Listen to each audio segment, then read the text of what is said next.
Top and T20 की शुरुआत बिल्कुल T20 वाले स्टाइल में, लेकिन एक चीज हमें समझ में आ गई कि भैया यहाँ रन्स खूब पड़ने वाले, मतलब ये बैटिंग फ्रेंडली विकेट होने वाली है। सो पाकिस्तान वर्सेस बांग्लादेश, और जैसा हमने एक्सपेक्ट किया था कि यार Pakistan on the dominating side पर होगा। पाकिस्तान की शाहीन टीम जो है, खास करके इसमें कुछ ऐसे प्लेयर्स थे जो आपको फ्यूचर पाकिस्तान में खेलते हुए देखने को मिलेंगे, और वो बहुत इंटरेस्टिंग प्लेयर्स हैं। जैसे मैंने आपको जब पाकिस्तान स्क्वाड के बारे में हमने बात की थी, ख्वाजा नाफे के बारे में बताया था, और बहुत सारे प्लेयर्स के बारे में, यासिर हो गए, इन सब के बारे में डिस्कशन किया था। और वाकई उन्होंने अपने, मतलब कहते हैं living up to their names आ जाकर के उन्होंने प्रूव किया। लेकिन पहले कुछ बेसिक इस मैच के बारे में डिस्कशन करते हैं, किन चीजों पर नेपाल को ध्यान रखना है। अगला मैच नेपाल का है, और इस पिच को देख करके बहुत सारी चीजें हैं जो इस टाइम, अब नेपाल इस टाइम पर अपने स्क्वाड को फाइनल 11 बनाने में लगा हुआ होगा कि हाँ भैया हमें इनको हटाना है, इनको रखना है, एक और स्पिनर ऐड कर सकते हैं, नहीं कर सकते हैं। बिकॉज कल हम इस बारे में डिस्कशन कर रहे थे कि क्या नेपाल एक और स्पिनर के साथ जाएगा। इस मैच पर बहुत सारी चीजें डिपेंड करेंगी। तो खैर, सबसे पहली कुछ चीजें जो हम एक्सपेक्ट करने वाले हैं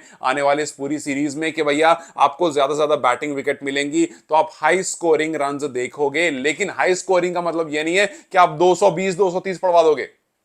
कोई टीम हो 220 230 अगर बोर्ड पर लग जाते हैं, कैसी भी पिच हो, प्रेशर आपके ऊपर आ जाएगा। आज एग्जैक्टली वही हुआ। देखो, Bangladesh were not very bad भाई, उनकी 7 ओवर में 90 पर एक विकेट थी। 7 ओवर में 90 पर एक का मतलब है 20 में आप आराम से चेज कर सकते हो 200 प्लस रन। लेकिन आप एक कोलैप्स का देर होता है, और हमने वो कोलैप्स काफी बार देखा है नेपाल के साथ होते हुए। सो यस, आप अगर पहले गेंदबाजी कर रहे हो, थोड़ा बेहतर ये होगा कि अगर रात वाला मैच है तो ड्यू फैक्टर है, मतलब आपको सेकंड इनिंग में गेंदबाजी करने में दिक्कत होगी। सेकंड इनिंग में बैटर को बहुत फायदा होगा, बिकॉज बॉल जितना ग्राउंडेड जाएगी उतना बॉल में ड्यू लगेगा, और जितना ड्यू लगेगा ना पेसर को मदद मिलेगी ना स्पिनर को मदद मिलेगी, बॉल हाथ से छूटती जाएगी और बैटर को फायदा होता जाएगा। लेकिन इसका मतलब ये नहीं है कि आप आकर के शुरू में ही अगर बॉलिंग कर रहे हो तो आपने आकर के ढेर सारे रन, कितने सारे भी रन आप दे दो, अगर रन 200 प्लस चले गए, वो प्रेशर बना ही देगा आपके ऊपर। आप देखो, आज ड्यू फैक्टर होने के बाद भी बांग्लादेश का फायदा नहीं उठा पाया। 90 फॉर 1 था 7 ओवर में, लेकिन इतना प्रेशर आ गया कि मैच वहां से उनके हाथ से निकल गया। और प्रीटी मच ऐसा हमें साफ साफ देखने को मिला कि भैया जो पावर हिटिंग अच्छी कर लेते हैं वो मैच को निकाल लेते हैं, खास करके इन जैसे ग्राउंड पर जहां पर आपको बैटिंग में बहुत असिस्टेंस मिल रही है, और जहां पर शाम में ड्यू फैक्टर, आप सोचो कि बांग्लादेश ने कुल मिलाकर 5 छक्के लगाए हैं, पाकिस्तान ने 13 छक्के लगाए। पाकिस्तान में बहुत सारे ऐसे प्लेयर हैं पर्टिकुलरली इस टीम में जो पावर हिटिंग कर रहे हैं। सो अगर आप नेपाल की टीम की तरफ देखते हो, कुछ चीजें जो आपको समझने वाली, सबसे पहली चीज, जो आपके ऊपर वाले बल्लेबाज होंगे उनको ये समझकर चलना पड़ेगा कि भाई ये बैटिंग, ये पिच अगर पहले बैटिंग करने को मिला, आई अंडरस्टैंड कि थोड़ा सा आपको टाइम लगेगा, बिकॉज यार आप पहली बार उतरोगे उस पिच पर, थोड़ा टाइम आपको लगेगा। लेकिन अगर सेकंड इनिंग में आपकी बैटिंग आती है तो फिर वो बहुत अच्छे से, बहुत हर तरह से बेहतर होगा।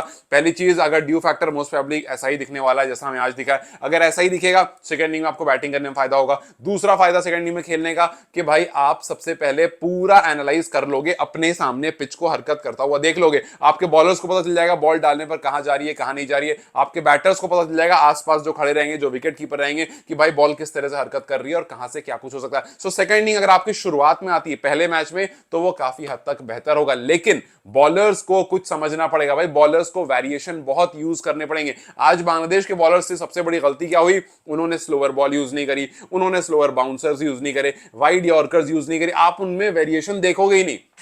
आज ऐसा लग रहा था कि वो बस एक बॉल उनको रन पड़ रही है, फिर वो गुस्से में आ रहे हैं कि अच्छा आपकी बार मैं बोल्ड मार दूंगा, और एकदम स्टंप पर आकर के बॉल डाल रहे हैं, और अच्छी गुड लेंथ पर बॉल, गुड लेंथ से भी और पीछे बॉल डाल रहे हैं, और एकदम स्लॉट में जाकर गिर रही है, और वहां से पटापट उनको रन पड़ रहे हैं। सो वो ऐसा लग रहा था कि वो काफी ज्यादा काफी बार आप बहुत कुछ करने की कोशिश करते हो कि यार कुछ ऐसा भी करते हैं, कुछ ऐसा, और बहुत कुछ करने में अक्सर जो है आपको नुकसान ही होता है। खासकर क्रिकेट में गेंदबाजों को बहुत कुछ करने में बहुत सारा नुकसान होता है। आज हमें वो देखने को मिला। So Karan KC, Sompal, you have to understand this कि भाई आप अगर वेरिएशन बहुत ज्यादा यूज नहीं करोगे, then it is going to be a problem for the entire team, कि भैया आप वेरिएशन यूज नहीं करोगे, आपको स्लोअर डालनी पड़ेगी, आपको अगर बैकहैंड स्लोअर होते बैकहैंड स्लोअर डालनी पड़ेगी, आपको वाइड यॉर्कर्स हैं, बाउंसर्स हैं, आपको यूज करना पड़ेगा, बिकॉज जिनसे आप खेल रहे हो they know the situation, they know the pitch, और वहां पर जान रहे हैं, उनको पता है कि अगर आपको स्लॉट में गेंद आती है तो कैसे कितना मारना है। सो बस सिंपल सी कहानी है, इस मैच को देख करके इतना समझ में आ गया कि भैया बैटिंग पिच रहने वाली है, और अगर आपके पेसर्स ने वेरिएशन नहीं यूज किया बहुत ज्यादा, तो फिर उनको खूब सारे रन पड़ सकते हैं। और रही बात स्पिनर की, तो आई थिंक इस मैच को देखने के बाद थोड़ा नेपाल कॉन्फिडेंट हुआ होगा कि आप एक और स्पिनर के साथ जा सकते हो।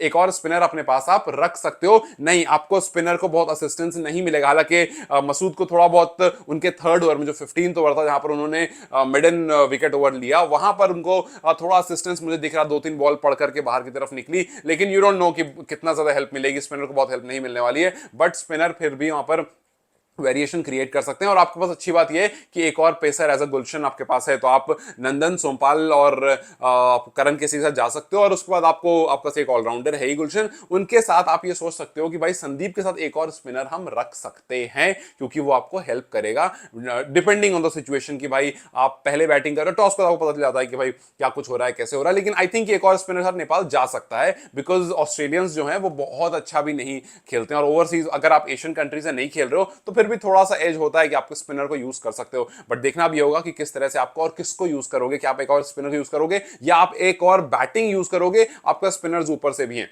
आप कुशल से बॉलिंग करा सकते हो, आप आयरी से बॉलिंग करा सकते हो। तो ये देखना होगा कि जो आप एक और स्पिनर की बात कर रहा हूं, वो आप प्रॉपर स्पिनर लेकर उतरोगे, या आपके पास जो ऑलराउंडर वाले स्पिनर है आप उनको कहीं से यूज कर लोगे। बट आई थिंक आप एक से ज्यादा स्पिनर को कल बॉलिंग करता हुआ देखोगे। एक तो संदीप करेंगे, संदीप के साथ एक और कोई स्पिनर होगा जो आपको कल बॉलिंग करता हुआ दिखेगा। वहीं when you look at the batsman, Pakistan के बल्लेबाजों की तरफ आप देखो, ख्वाजा नाफे भाई वो एकदम एकदम वो क्रेजी ग्रेट, मतलब उनका कोई वो सिंपल मार धाड़ा बिलीव कर रहे थे आज, और इससे पहले हमने देखा उनको वो ऐसे पर ही बिलीव करते हैं। सो एक आदमी को ये वाला रोल पकड़ना पड़ेगा कि भाई मुझे जाना है, जैसे ही 3-4 बॉल में मुझे पिच का आइडिया मिल गया, फिर उसका मुझे मारना है। शुरू के 6 ओवर बिल्कुल भी नहीं रुकना है। आप देखो ख्वाजा नाफे ने आए, उन्होंने बढ़िया रन्स किए, उसके बाद ऐसा लगा कि यार जब 2 विकेट गिर गई, जब यासिर और ख्वाजा आउट हो गए, लगा कि तब मामला थोड़ा स्लो हो सकता है, लेकिन अब्दुल समद रुके ही नहीं। अब्दुल समद ने 207 के स्ट्राइक रेट से 5 छक्के लगाए, 56 रन लगा दिए, 27 बॉल में 56 रन। सो ये जो आप अच्छी टीमों में एक चीज नोटिस करोगे, चाहे वो कोई सी टीम हो, कि ऐसा नहीं है कि वो 1-2 प्लेयर पर डिपेंडेंट होते हैं। 1-2 प्लेयर ने रन किए, चले गए, उसके बाद वाला प्लेयर भी आकर रन करेगा, उसके बाद वाला भी आकर के रन कर सकता है। सो आज हमने वही सेम टीम देखी कि भैया यासिर ने रन किए, ख्वाजा ने और अच्छे बेहतर तरीके से रन किए, लेकिन उसके बाद आपको अब्दुल समद ने भी आकर रन करे, इरफान ने भी आकर के थोड़े बहुत रन कर दिए। सो ये आपको कंबाइन करके जो है, सोचो सबसे जिन्होंने बैटिंग करी थोड़ी देर तक, सबसे कम स्ट्राइक रेट जो रहा है वो 155 रहा है। दिस प्रीटी मच शोज कि आपको किस स्टाइल से जाकर के बैटिंग करनी है। एंड लाइक आई सेड कि अगर आप सेकंड इनिंग में खेल रहे हो तो आपको ड्यू फैक्टर का भी एडवांटेज लेना होगा, खास करके नाइट गेम्स में। और फिर वहां पर आपको देखना पड़ेगा कि आपको बॉलर्स कैसे यूज करने, बिकॉज अगर ड्यू फैक्टर होगा तो भाई बॉलर के हाथ से बॉल छूटेगी, जिसकी आदत बहुत ज्यादा फिलहाल नहीं होगी। जब बॉल छूटना शुरू होगी तो फिर उसके बाद एक आध ओवर में आपको समझ में नहीं आएगा, कंट्रोल नहीं हो पाएगा, आप उसको हर वक्त पहुंचते रहोगे, लेकिन फिर वहां से रन हाथ से निकलते रहेंगे। सो यस, थोड़ा चैलेंजिंग जरूर होगा कल नेपाल के लिए, बट अब देखना है किस तरह से अडैप्ट करते हैं। अडैप्ट कर लोगे, चीजें समझ में आ जाएंगी। कुछ प्लेयर्स जो थोड़ा एक्सपीरियंस है वो तो अडैप्ट कर लेंगे, I am pretty sure, but जो कुछ प्लेयर्स जिनको बहुत एक्सपीरियंस नहीं है, वो किस तरह से चीजों को डील करेंगे और कौन लीड लेगा इस पूरी यूनिट को, एक बार वो भी देखना काफी इंटरेस्टिंग होगा। बिकॉज अगर आप पहले बल्लेबाजी करते हो तो मुझे लगता है कि आप चाहोगे कि यार अच्छा रन बोर्ड पर लगाएं। अगर आप बॉलिंग की बात करो, एक बार नंदन, सोमपाल, करण, गुलशन, संदीप और एक और जो स्पिनर मैंने कहा, वो देखना बस है कि किसको आप यूज करते हो। क्या आप किसी बैटर में से यूज करते हो या फिर प्रॉपर स्पिनर डालते हो, शहाब वगैरह को आप लेकर उतरते हो, या अपने कुशल लायरी आप किसी से कराते हो। अगर आप बैट्समैन की बात करोगे, क्योंकि आप बैट्समैन आप चाहोगे कि यार आपकी यूनिट ना ऐसी हो जो अच्छे से रन करे, तो आप चाहोगे कुशल और आसिफ जो है वो जाकर जाते ही रन करना शुरू करे। एंड जैसे हम कल लाइव में डिस्कस कर रहे थे, there were people talking about Lokesh Ram also, कि लोकेश राम को ही मौका मिलेगा और लोकेश राम की जो अटैकिंग इंटेंट है वो स्टुअर्ट लॉ बैक करेंगे। सो देखना होगा, बिकॉज ये बैटिंग वाली पिच है, आप चाहोगे एक आध प्लेयर आपके पास हो जो बिल्कुल मार धाड़ में बिलीव रखता हो। सो अब देखना होगा कि स्टुअर्ट लॉ इस पर्टिकुलर मैच को देखने के बाद लोकेश राम को क्या, मतलब what does he think about him, कि उनको भेजा जाए तो कहां पर रखा जाए, किस तरह की इसमें यूनिट डाला जाए। सो कुशल, आसिफ को बहुत रिस्पॉन्सिबिलिटी लेनी होगी शुरू में। रोहित को फिर देखना होगा कि भाई अगर अगर अच्छा मोमेंटम बिल्ड हुआ है उसको कैरी फॉरवर्ड करो, खामखा स्लो करने की जरूरत नहीं है। कुशल मल्ला आपके जैसे पिच है, बैटिंग फ्रेंडली पिच है, कुशल मल्ला कमाल कर सकते हो, आयरी आप कमाल कर सकते हो, गुलशन शाह आप कमाल कर सकते हो। दिस इज द पिच जो बैट्समैन को बहुत हेल्प करने वाली है, बहुत जबरदस्त मदद करने वाली है। उसके बाद आरिफ होंगे, भीम होंगे, नहीं होंगे, वो हमें देखना होगा कि आरिफ, भीम शर्की और लोकेश में से किसको मौका मिलता है, किसको आगे जाकर खेलने का मौका मिलता है। So yes, batting friendly pitch है, अच्छा स्कोर आपको देखने को मिलेगा। अगर पहले बैटिंग करोगे तब बॉलर्स को को थोड़ी प्रॉब्लम होगी ड्यू फैक्टर की वजह से, उनको थोड़ी दिक्कत होगी। अगर आप बाद में करते हो बैटिंग तो आपको काफी फायदा होगा। तो अब देखते हैं कल बैटिंग किस टाइम पर आती है, पहले या बाद में। बाद में करोगे तो एक ऑर्डर भी मिलता है, चेस करने का भी रहता है, और प्लस आप ड्यू से भी बच जाते हो।